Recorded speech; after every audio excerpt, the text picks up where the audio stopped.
Welcome everybody, my name is Michael and today we're discussing car sales. I actually saw a comment that was asking for advice and I thought, hey, let's make a video that if you're going to a dealership, what you should say, what you should avoid, what you should look out for.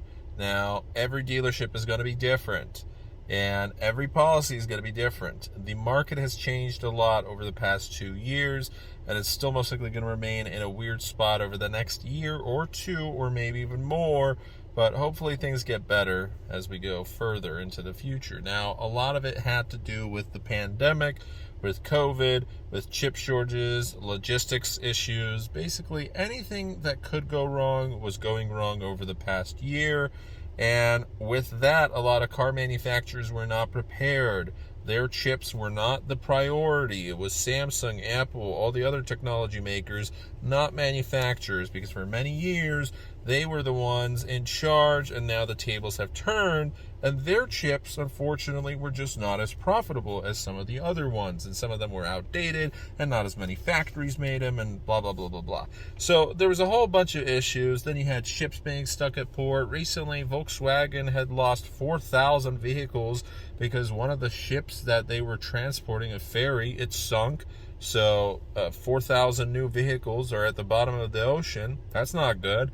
And you had a ton of issues where with each manufacturer there was just something going wrong, and for that people weren't able to get either their orders, maybe their deliveries, their allocations were delayed, and maybe dealerships had none. Just a heads up, Mike had a 260 that got prepped for sale yesterday, and then he looked at the full order for that right, so make sure you get it correct. We got to Chris in the morning, ask the afternoon, pray.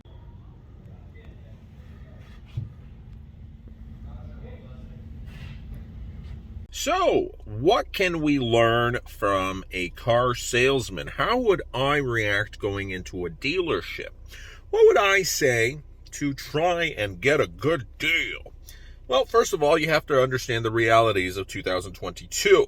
You have lease buyouts where you have a ton of equity now in many of these vehicles because Jeep Gladiator, these people have been driving very little because of remote work. But even if you haven't been driving very little, the case is for many vehicles, not all, depending on the condition, depending on the actual vehicle, depending on depreciation, and a lot of other factors.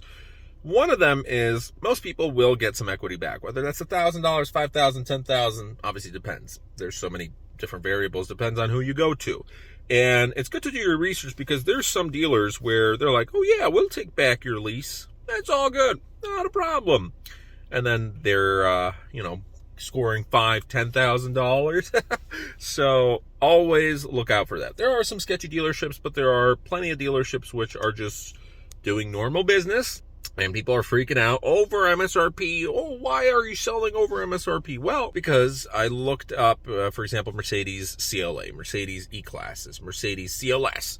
A CLS is selling for $88,900 a 2022 nearby here at a dealership. Almost the same price, $1,000 off from an AMG E-Class 2022.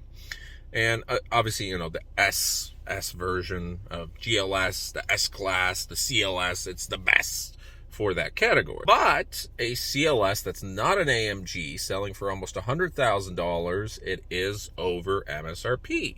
Now, of course, this is going to vary based off of the packages and everything, so it's not that simple. But, for example, E-Classes, they start from $55,000 or whatever it is, MSRP, and they can go up to $65,000. And then, of course, you got the AMG line, $70,000, whatever it is. And I saw tons of E-Classes for $80,000, $70,000.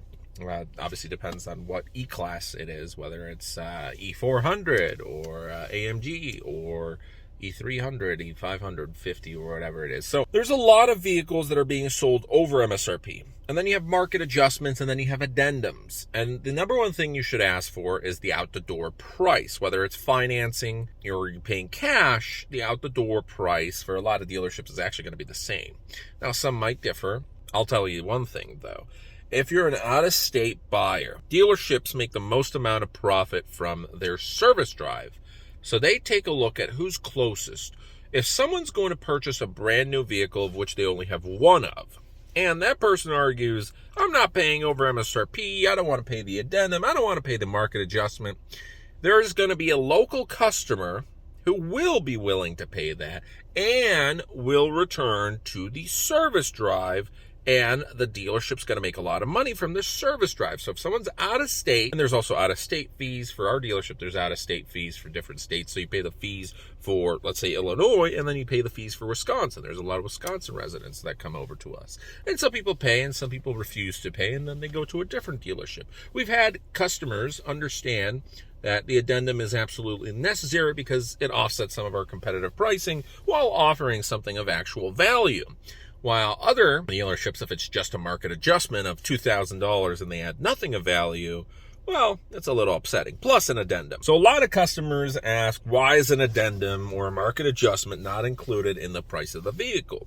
In the state of Illinois, it is illegal to change the price of the vehicle and sell it for a different price. And online, it cannot be listed for $46,000 on one website and $47,000, same package, same everything at a different dealership. The prices cannot change. Now, of course, whether you sell it over MSRP or whatnot, but the original MSRP, the MSRP that's listed on a lot of websites, and it cannot be different than what you're selling it for. So if it's online and then you come into the finance office, there's small little variables here, but you cannot include the addendum or the market adjustment inside the actual price online. It has to be listed as an accessory. So don't get that confused. It's still included in the price, but it has to be listed in the accessories. Now, there's case-by-case scenarios. If a vehicle has been a long time, not a month, not 2 months, but I'm talking 2 years on the lot, and the price has been reduced many times, and for some reason it cannot sell. Maybe it's a manufacturer buyback, or maybe it's a limited model performance vehicle that not many people have. And, manufacturer buyback, you're probably going to save a couple $1,000s off of, because you are going to purchase a vehicle that the original issue wasn't able to be replaced or repaired within a 90-day period for the first owner or within 3 service visits. So you're usually getting something that's a couple $1,000s less. Now, if this vehicle, for example, has been sitting on the lot for a while, we had one like this, there was a case-by-case scenario that maybe the addendum may not be included. We sold it with the addendum, but, there's certain things such as financing. You can work on financing to reduce the percentages.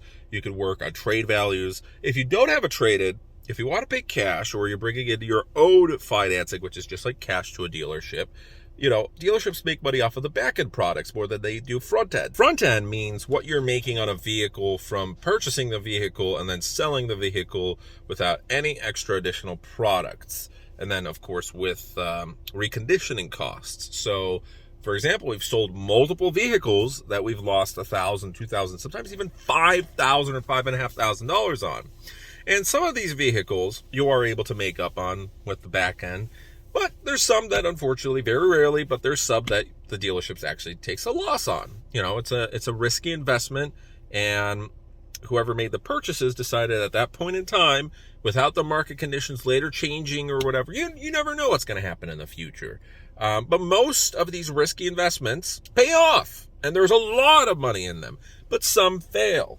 So it all depends. And by risky investments, I'm talking about higher price vehicles. A $100,000 vehicle is a lot harder to sell than 3 $30,000 cars, because the niche market is smaller. So is there anything that can be done to, when you're walking into a dealership, if, for example, you have the upper power, because you're going to be financing, you're bringing in a trade, the smart thing is take it to CarMax, get it appraised, and, maybe there's not going to be a pinch trade, because in many cases, CarMax is going to offer more than the dealership. Or if another dealership offered, you're always able to hopefully match that offer, or maybe even get better. And it's one point that you're able to get worked on. The other is ask for the out-the-door price, because the out-the-door price, over the phone, many dealerships aren't going to give it to you. On the websites, many dealerships aren't going to have it. They're going to be listed price, well, call in, and we'll tell you. Well, that's not the coolest thing to do. Our dealership, we have everything listed online. Although sometimes it is a little bit tougher to find something if, for example, you're part of the elderly generation and you don't really know how to use a computer. Sometimes we have clients that do call in and they ask more details about pricing, and then we explain it over the phone. We don't hide anything.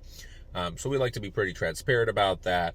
By being a little bit more hidden, all you have to do is just click on payments, see payments options, and there we go. But there's been other dealerships that use the exact same Express Roadster website, and I don't see any information. And you call in, and there's been some really sketchy dealerships where I personally acted as a customer, and I was trying to find out, what other dealerships from our brand are charging. And some of these dealerships won't tell you the addendum. And then you have customers that say, oh, I'm not paying, your $1,000 or $2,000 addendum. And then they go to a different dealership and then they find out, oops. So they have a market adjustment of $5,000 and an addendum.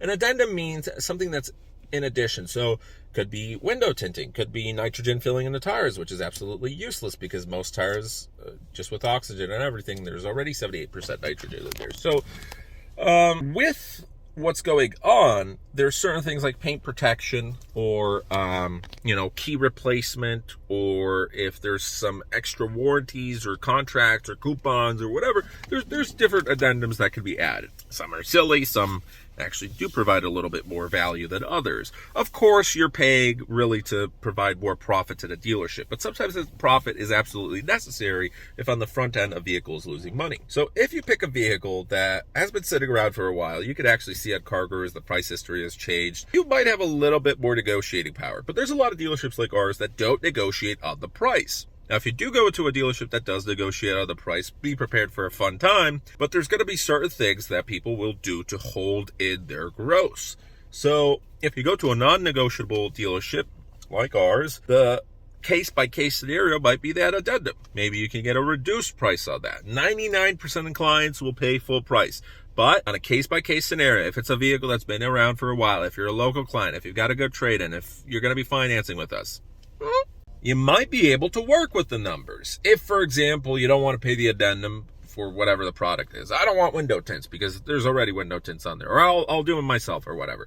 But I will buy a service contract and gap insurance, which I'd recommend both. An extended service contract, especially if you're buying a BMW, Audi, Mercedes, Highline vehicle that is prone to pretty expensive fixes. Get that plus gap insurance. If you let them know ahead of time and you actually do purchase it, sure, it's going to be more expensive but whatever. I recommend it at the dealership because it's already included into the financing and you don't have to think about the actual cost. You think about it in terms of monthly payments. Of course, it's good to know the full cost, but it's just easier. That's what I do. I have gap insurance on my car. I wish I had an extended service contract. I didn't get it and I regret it. And I'm going to get it on my next vehicle, especially if it's, going to be like a Mercedes or whatever. So, if you let them know, some dealerships might be able to work with that. Always ask for out-the-door price. There's going to be a lot of dealerships that selling at MSRP a new vehicle is going to be the best deal you could get. No addendum, no market adjustment. Sometimes happens for a vehicle that's not as popular. You go to Mitsubishi, you might find a vehicle with no addendum, no market adjustment, and they're willing to work a lot more with you. Now, if you're going for a Toyota 4Runner, that might be a little bit more difficult. You got a lot of people who want it, and there's barely anything in demand. There's barely anything in supply. So if you go to a dealership with one new car, you're going to have a tough time. If you go to one with 20, different story. So be prepared with traded values, but know that probably selling privately is the best option. If it's an older paid-off vehicle, it is going to be trickier. If it's not paid off, or especially if it's a lease, make sure that a lease is transferable to, other dealerships can purchase. Volkswagen cannot be purchased, for example, but it's a bad example, but a Nissan or whatever. So forward. Make sure you ask for out the door price. Negotiate what you can, but understand that not all dealerships are negotiable. Be nice and friendly. So there's going to be a lot of dealerships that may not be as transparent as ours is. And the number one thing, there's a lot of tips and tricks and whatever, but in these times, it's much more difficult to negotiate over a vehicle. So the number one thing you can do is leave. If it's a vehicle that you love, but you're able to find at other dealerships, it's not a one-of-one Pagani. You don't like the dealership, you're always able to find a different one. Some dealerships may not present the out-the-door pricing. Some dealerships may hide the addendum, and some dealerships might switch out on you in financing. And there's some dealerships that might hold your trade keys hostage. Number one thing you can do is be prepared. Do research on a vehicle and understand that not every dealership will have a lot of info on that vehicle, will treat you right, will actually present all the financing not the documents, but the financing terms up front. And just understand that you're always able to walk out. You're always able to go to a different dealership. You want a Volvo, there might be 5 Volvo dealerships. Maybe one's going to be a little sketchy. You go to the other 4 and maybe one turns out to be okay. Would I recommend getting GAP and extended service contract? Yes. Whether you want to get more in finance office, understand that yes, the dealership is here to make a profit off of you. But there's different things. If you're leasing a vehicle, you understand that you're paying $500, $600, $1,000 per month, and you don't have to worry about anything else. You might turn in that at least 3 years from now.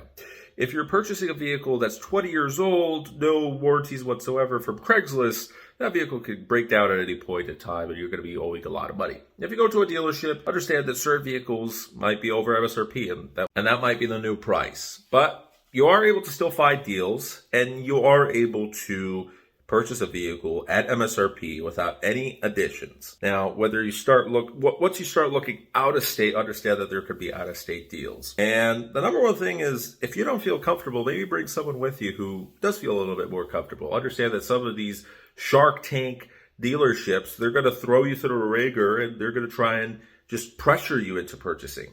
You are never forced to purchase something. Even if you have supplied your credit application, until you sign for the vehicle, that's it.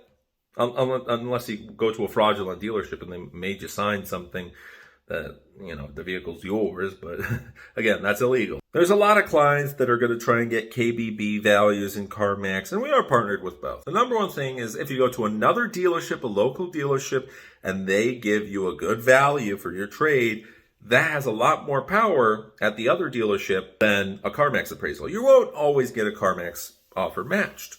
Same thing with pricing. So a lot of dealerships don't want to hand out the exact pricing details for a customer that's walking out. Regardless of whatever your choice is, understand that there is no way to win the game, but there's certain things you can do to avoid, losing money. So if you don't feel comfortable at a dealership, I'd walk out. As for the out the door, you should be fine. I wish you all the best. Have a good one.